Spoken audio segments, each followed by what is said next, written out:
Lehet-e egy halmozottan hátrányos helyzetű gyerekből jómódú, sikeres felnőtt? Bejuthat-e orvosi egyetemre egy szegénységben élő 7 gyerekes család lánya? Vajon lesz-e más munka lehetősége is egy rossz anyagi körülmények között élő roma fiatalnak Magyarországon, mint hogy fizikai munkát végezzen? Az a fiatal, aki nehezebb helyzetből indul, vajon törvényszerűen le is marad, vagy van esély arra, hogy felzárkózzon? Ezekre a kérdésekre úgy tűnik egyre inkább válaszolhatjuk azt, hogy igen. Lehet. Az Edukáció Társadalmi Szolgáltató Nonprofit Kft. Évek óta segíti elő uniós források felhasználásával az oktatási esélyegyenlőség megteremtését. Az Esélyegyenlőségi Igazgatóság programjai, szolgáltatásai több mint 1000 településre jutnak el. Az edukáció több száz esélyegyenlőségi szakértője, integrációs pedagógiai tanácsadója, trénere, mind konkrét segítséget nyújt a helyi döntéshozóknak és a tanároknak. Mindemellett számos hiánypótló szakkönyvet és tanulmányt adott ki, amelyekhez bárki ingyenesen hozzájuthat. Az Európai Unió is kiemelten fontosnak tartja, hogy Magyarországon valamennyi gyermek egyenlő eséllyel indulhasson el életpályáján. Ezért csak azon település, óvodája vagy iskolája részesülhet az Európai Uniós támogatásokból, ahol érvényesülnek az esélyegyenlőség szempontjai. A magyar állam pályázatok útján teszi lehetővé, hogy az iskolák és óvodák szakmai fejlesztéseken keresztül megvalósíthassák a szegény és jobbmódú gyermekek együttnevelését. Az integrációs programot ma már sok településen bevezették, a jó gyakorlatok sokaságát az egyik legjobb példán mutatjuk be.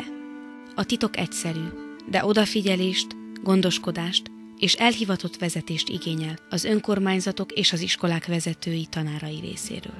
Minden gyerekkel foglalkozni kell. Mindenkivel egytől egyig. Halmozottan hátrányos helyzetű az a tanuló, aki eleve hátrányos helyzetű, azaz gyermekvédelmi kedvezményben részesül, mindkét szüleje 8 általános vagy attól kevesebb iskolai végzettséggel rendelkezik, vagy pedig akit tartós nevelésbe vettek. A legnagyobb probléma az volt, hogy nem volt feltárva a településeken a halmozottan hátrányos helyzetű, a továbbiakban csak annyit mondok, hogy 3H tanulók száma.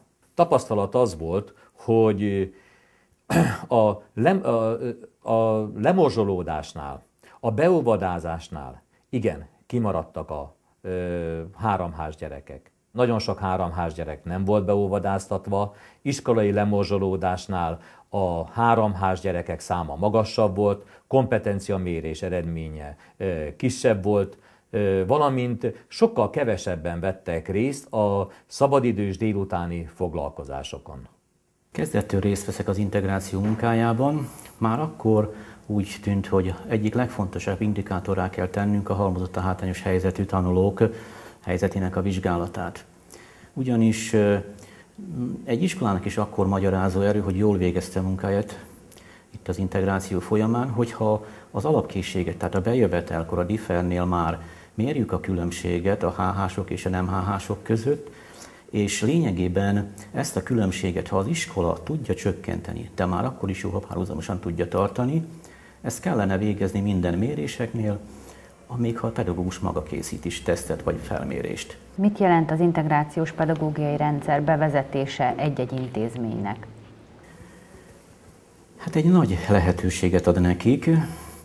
Én kezdettől fogva részt veszek benne, mint már mondtam, de az utóbbi 2 évben azért, amikor már egy picit anyagilag is ugye az a többletmunkát, amit el kell végezni a pedagógusnak az egyéni fejlesztéseknél, pénzt kapnak érte, még intenzívebb és jobb munka van, én szerintem. Milyen problémákhoz kérnek, és egyáltalán kérnek-e segítséget az oktatási intézményekben? Hát az előbb már említettem a kezdők problémáját, hogy magát az egész rendszer kiépítését, a későbbiekben pedig már akiknél jól megy, ott pedig döntően ez az elemzés lehetősége és az egyéni fejlesztési tervekhez, hát sajnos gyakran még a költségvetési részhez is kérnek a pénz elosztásához is. Melyek azok a problémák, amelyekkel szembesülnek a folyamattanácsadók az intézményekben? Én azt gondolom, hogy ezt nem nagyon lehet általánosan megfogalmazni, hiszen minden intézmény egyedi és speciális problémával küzd. Az integrációs pedagógiai rendszer egy egymásra épülő pedagógiai rendszer elemeiből áll, és természetesen minden intézménynél más és más probléma jelentkezhet. Talán amit azt gondolok, hogy kiemelnék, az egyik, ami nem feltétlenül problémaként, de mindenképpen jelentkezni szokott az intézményeknél, a szülőkkel való kapcsolattartás, az értékelés, az új pedagógiai módszereknek a bevezetése, ez mind-mind egyes intézményeknél valamilyen szinten és valamilyen formában jelentkezik, és megoldásra váró, ha nem is probléma, de megoldásra váró feladat. Sokkal jobbak most az esélyeink, mint régebben voltak. Tehát én látok kiemelkedést az iskolán belül is, tehát látom azt az őszinte munkát a pedagógusoknál és az iskola vezetésén, hogy igazából, hogy jó esik és jó érzés, amit nyújtanak felénk a pedagóguskar, ahogy tetszik. Minden évben beszámolót nyújt be nálunk, a kisebbségi önkormányzatnál az óvoda, az iskola. És a tavalyi beszámolónál már jó eredményeket nyújtottak be. Még azelőtt nem volt olyan, azt látom, hogy sokkal képzettebbek a gyerekek, sokkal intelligensebbek, sokkal kulturáltabban, sokkal jobban viselkednek, mert ez a közösség, amit itt kaptak, ez azzal is foglalkozott, hogy tetszik.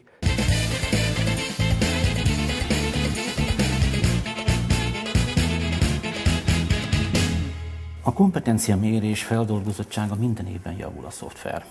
De azért mindig adódnak még kisebb problémák. A csoportos fejlesztés már megoldódott, de én is feldolgozom az összes szoftverből, kiveszem az anyagokat, és feldolgozom a csoportos fejlesztést. Minden gyerekre én ugye területenként szövegtipológiai szempontból is, gondolkodási műveletek szerint is minden eset kimutatom azt, hogy hol vannak gond a gyerekekkel, és erre itt a kimutatásban, amelyik 35% alatt van, ott elkészítem, hogy egyéni fejlesztést igényel, igen, igényel, és akkor itt alul, hol, melyik területen. Elsősorban sikerült teljes mértékben beóvodáznunk a 3 éves gyermekeket.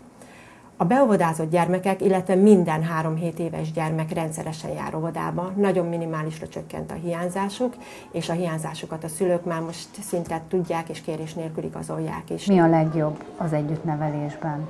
Hát több minden haszna van véleményem szerint. Az egyik, amit nagyon kiemelnék, ez a másságnak az elfogadtatása, mert mi a különféle képességekkel és háttérrel rendelkező családokból bekerült gyerekeket mi a csoportokban együtt neveljük. Még arra is figyelünk, hogy ezeknek a gyerekeknek az aránya egyformán legyen elosztva a csoportokban, és az, hogy megtapasztalják a gyerekek, hogy nem vagyunk egyformák, de ettől függetlenül mindenki ugyanolyan fontos a közösség számára, mindegyiknek van valami pozitívuma, amit érdemes tőle megtanulnunk, és nekünk az a célunk, hogy amellett, hogy szeretetteljes környezetet biztosítunk számukra, ahhoz is ki kell használnunk a közösség nevelő hatását, hogy jó irányba fejlődjön a személyiségük, és a képességeik is kibontakozzanak.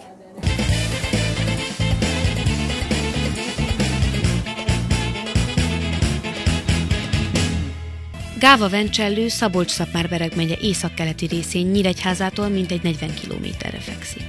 A 4000 fős településnek egy óvodája és egy általános iskolája van. Az intézményekben régóta együtt nevelik a halmozottan hátrányos helyzetű és a módosabb gyerekeket. A 400 tanulót oktató Rakovszky Sámuel általános és művészeti iskola kezdettől fogva becsatlakozott az integrációs és esélyegyenlőségi programokba, és a 135 fős óvoda is integrációs elvek szerint működik. A település együtt fejlődik az intézményekkel, ahol módszertani megújulás mellett a fenntartó sikerrel pályázott iskolafelújítási és bővítési uniós fejlesztési forrásokra is.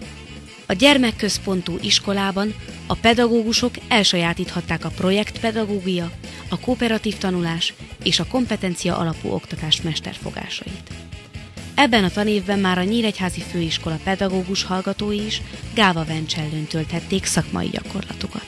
Mindemellett számos település intézményével is megosztják eddigi jó gyakorlatukat, regionális, szakmai műhelymunkának is otthont adnak. Mi Gáva Vencellő titka? Mi motiválta arra, hogy elősegítse, támogassa az integráció szellemiségét a településen? Általában a titkok mindig egyszerű dolgok. Azt hiszem, hogy az a legfontosabb, hogy az oktatási intézmények és a fenntartó önkormányzat lakossággal együtt hogy tud együttműködni.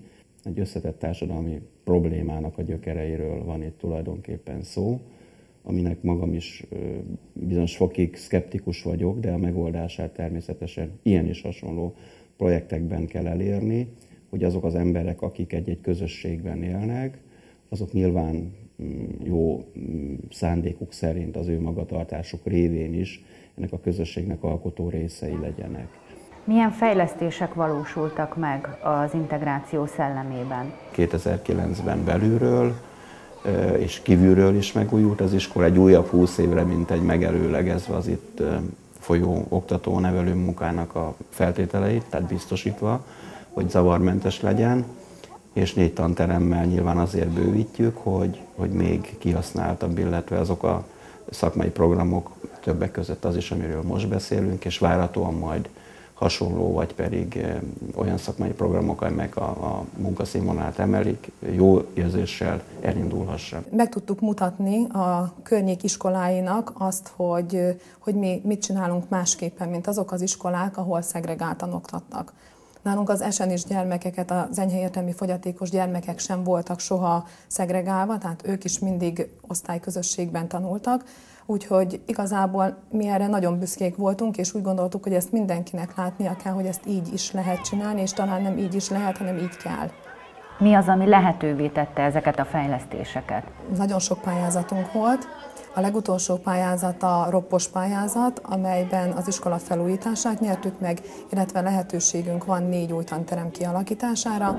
A felújítás az azt jelentette, hogy tetőcsere, nyilászáróknak a cseréje, a tantermekben festés volt, burkolatok cseréje, a mosdóknak a rendbetétele, és a 4 új tantermet azt nagyon-nagyon várjuk, mert a gyermeklétszámunk elég magas, és ez az alsós gyermekeknek egy nagy lehetőség lesz, hogy a külön épületben nagyon könnyen kimehetnek majd az udvarra, és ott sokkal jobb körülmények között lehetnek majd, mint most a tetőtérben. Mit javasolna egy hasonló adottságú településnek, ahol szintén hasonló problémákkal küzdenek? Mi az a titok, és mi a titok kulcsa, nyitja, ami az egymás mellett élést, az esélyteremtést ilyen színvonalon biztosítani tudja? A titoknak az a kulcsa, hogy a meglévő realitásokat megfelelő helyeken kell értékelni. Hát először is mindig a legalsó szinteken. Minden egyes önkormányzat, helyi közösség más és más. Mások a populáció, hiába hasonló az összetétel, de másak az emberek. Tehát nyitottnak kell lenni, hogyha azt akarjuk, hogy ez az ország továbbra is megmaradjon, és az itt lévő emberek azért egymás mellett békésen éljenek.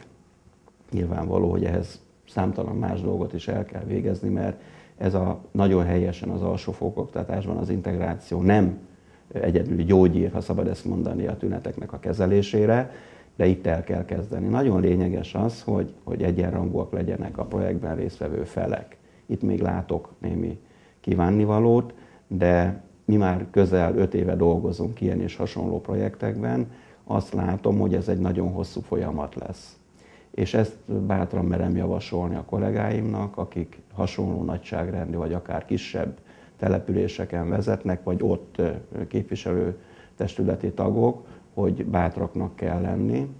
Ez egyik kivezető út véleményem szerint ahhoz, hogy az élet minden területén rend legyen ebben az országban.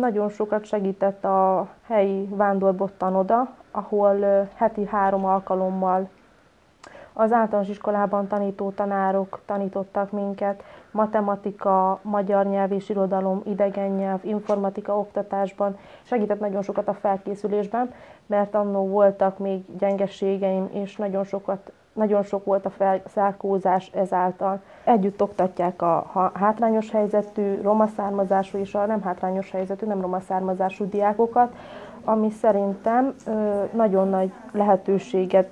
nagy lehetőséget ad a hátrányos helyzetűeknek, hogy együtt tanulhatnak, és így nem érezhetik magukat kirekesztetnek, úgymond az iskolában vagy a társadalomban.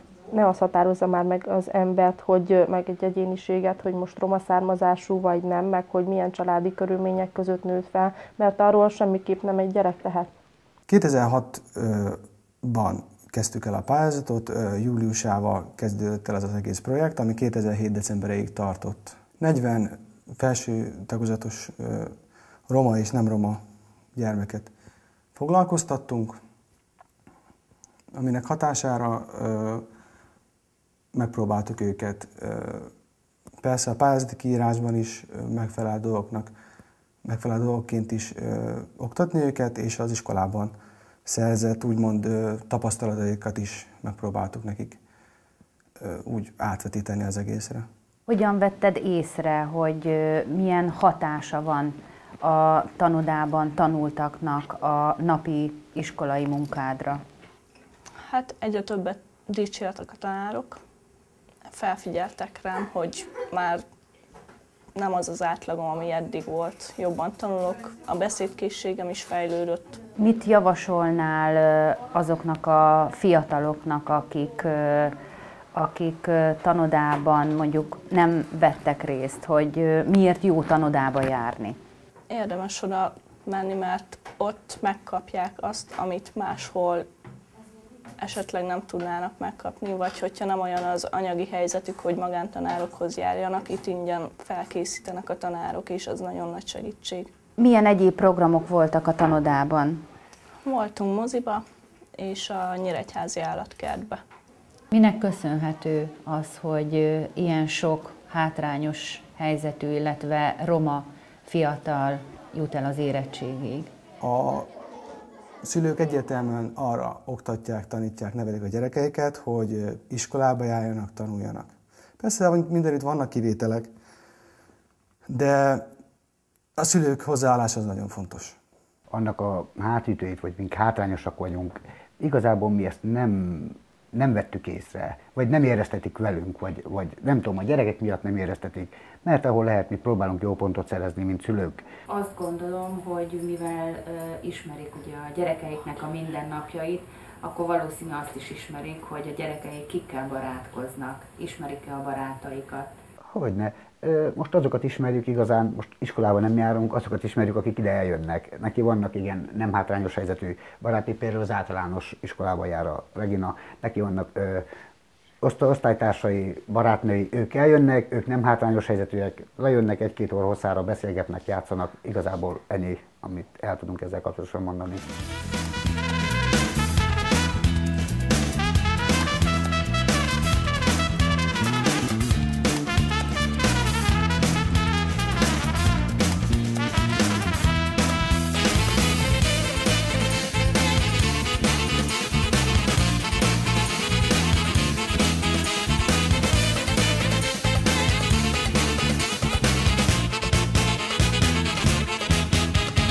Ön szerint mi a legnagyobb eredménye az együttnevelésnek?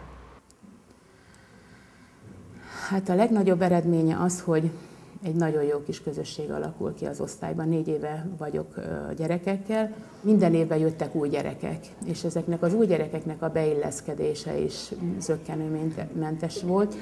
Ha egy gyengébb tanulónak valamiben sikerélménye van, az mindenkinek örömet okoz. Milyen módszerekkel lehet azt elérni, hogy a gyerekek is ilyen elfogadóak legyenek egymással?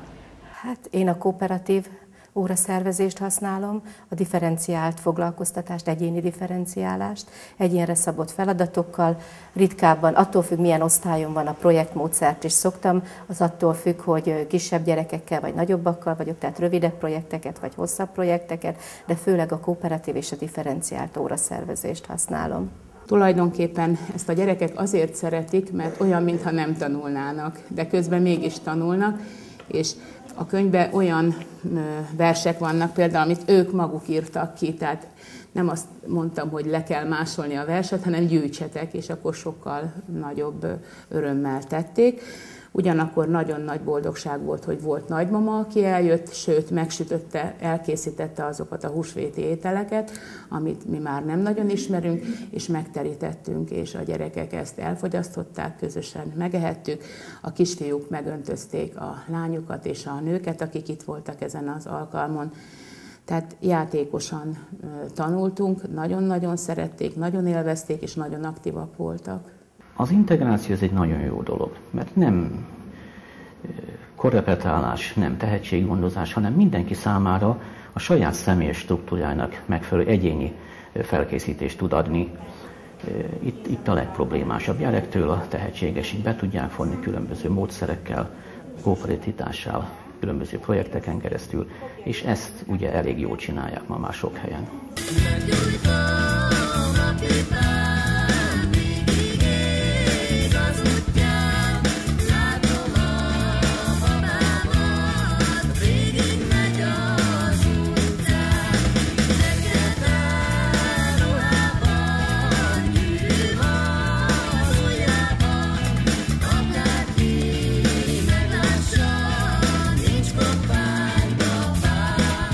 Tanácsadóként mit gondol ön, mennyire nehéz ezeket a módszertanokat a pedagógusokkal elfogadtatni? Én azt gondolom, és azt látom, hogy egyrészt tényleg időkérdése is a módszertannak az elfogadása, másrészt pedig azért látni kell, hogy a társadalmi változások azok bejöttek az iskola falain belülre, és ezek a társadalmi folyamatok valamilyen szinten megoldásért kiáltanak, és nagyon sok pedagógus azért előbb-utóbb rájön arra a saját tapasztalata, a saját kipróbálása alapján, hogy mindenképpen másképpen kell az iskolában is tanítani ahhoz, hogy a társadalmi problémákat majd ezek a gyerekek meg tudják oldani, illetve hogy valóban a társadalomban boldog emberként tudjanak majd dolgozni és élni.